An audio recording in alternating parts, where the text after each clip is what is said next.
I'm heartbroken over the loss of Dolly Parton for so many reasons, and I feel like she means so much to so many of us. And knowing that we're on an earth now that she's not in feels weird. And I know how this will sound because I know when public facing people pass away, suddenly everybody loves them, but I don't think that applies to Dolly Parton. I don't know anybody who doesn't love Dolly. I hope Dolly knew that. I think that when you're growing up, there are people that are always kind of in the background of your life, on TV, on the radio, whatever, it doesn't matter.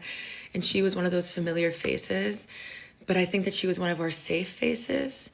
And as time went on, she became a safe heart. And I don't think it was easy either. She was always asked the hardest questions about her politics, about her faith, about who she loved and who loved her. And she never flinched. She never made herself smaller. She had this gift. She had this light about her. And I know they say that about people whenever you watch, a documentary about someone who's passed. It's like they entered a room and they lit up the room. I've never been in a room with Dolly Parton, but I do think she lit up my life. She always answered with so much warmth. And even if a question was meant to be divisive, you never felt like she was against you or that you were against Dolly. She had this gift where you felt like you understood her better. There's so many people I want to be just like, and Dolly Parton's one of them, even the Imagination Library, where from the time a child is born, she had a foundation that she would send a kid a free book a month until they were 5 years old. There are so many children who don't know a childhood without Dolly Parton's fingerprints all over it. It was such an amazing, amazing storyteller. And the lyrics and the songs, you know that she wrote over 3,000 songs, one of them being I Will Always Love You. And that song is not about the man of her life. That song is about Porter Wagoner. Porter Wagoner had a show, and it's kind of like where he gave Dolly her start, and they got into a huge fight when she decided that she wanted to go solo. She wrote I Will Always Love You. They reconciled, and when he passed away, she was one of the few people at his bedside. And I think that really describes the shape of Dolly's life. It's always more, not less. It's always welcoming, not divisive. And that she was one of the first investors for the Moderna vaccine, and she didn't even want credit. Tennessee wanted to build a statue of her, and she said, no, not yet. I think it was less about honor for her, but more about there was so much more work to be done for people that she may never meet. Dolly Parton made me feel in so many ways that I could be smart like her, that I could be funny like her, and that I could have an opinion, and it would never make me smaller, and it would never make me different. In fact, it would bring me to community.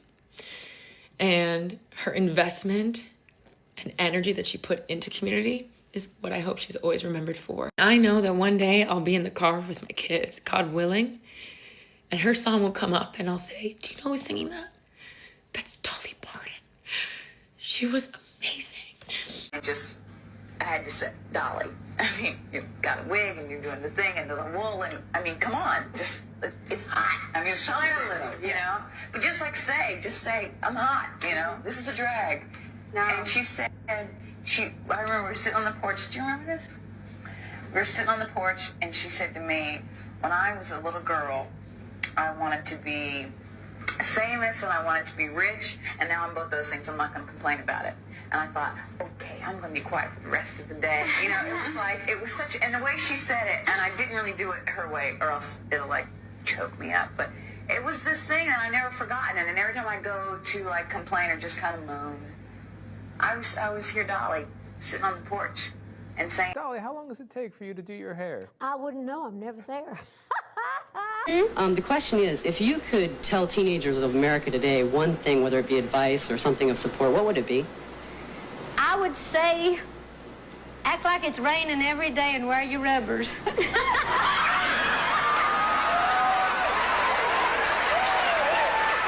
After the prostitute in town because you thought she was so gorgeous. And she was. Yes. Yeah. Well, she was called the town tramp. She was just one of those people. I think women were really jealous of her. She just was probably like us a lot. Yes. She wore her hair all, blonde, peroxided. She wore lipstick, long nails, short skirts, tight. She was beautiful. Yes. And I just thought she was great. And everybody would just say, "Oh, she's just trash."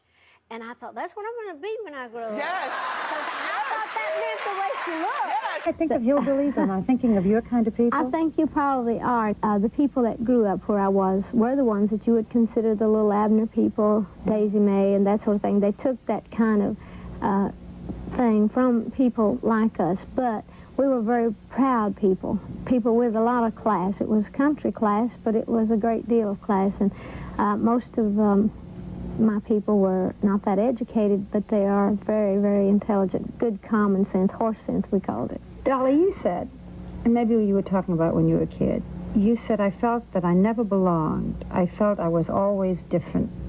I wanted more than to just be a farmer's daughter, even though I'm proud to be. I just wanted pretty things. I wanted money to buy the things that I had always been impressed with as a child. I wanted to be a star.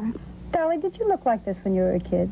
Not quite. I mean, you didn't have the blonde wig, but when you went into school, when you were 11, 12, 13, was it this about you? Well, you mean the full figure? Yeah, that's what I meant. Yeah, I thought that's what you meant. Well, actually, I've always been pretty well blessed. As a child, I grew up fast.